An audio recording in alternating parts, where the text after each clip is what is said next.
What kind of woman is it that makes men most irresistible? It's a woman who is more active than him. But this initiative is not to take the initiative to please, nor to take the initiative to give, but to take the initiative to do the 3 things I mentioned below. For these 3 things, some women are born to make them favored by themselves, and their boyfriends will be willing to treat him well.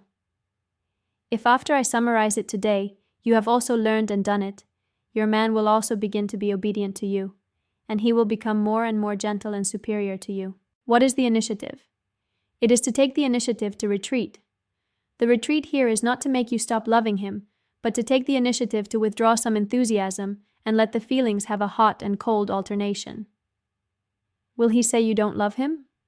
No, because you agree with him as usual and praise him, but you have a little less of the charming eyes, a little less admiration and passion.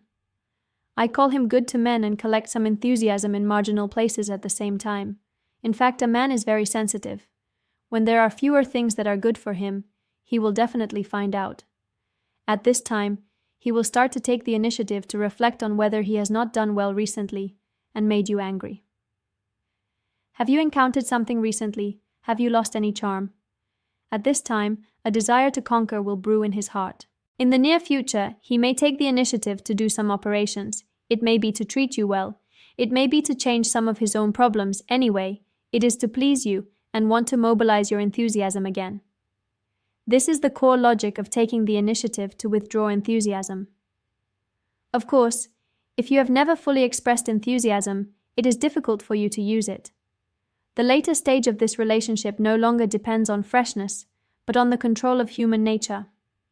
When you understand a man's humanity, you know at what stage he needs something, instead of feeling as if he always needs you to be nice to him. In fact, it's not that human nature is very cheap. You have to learn to put it away freely. After you know the logic, you can apply it to many things. It's not necessarily the example I gave above, and different men operate differently. If you don't know how to do it, you can just be my student and learn from me. Want deeper training or my consultation? Join my program. I can guide you. Many of my clients have transformed their relationships this way.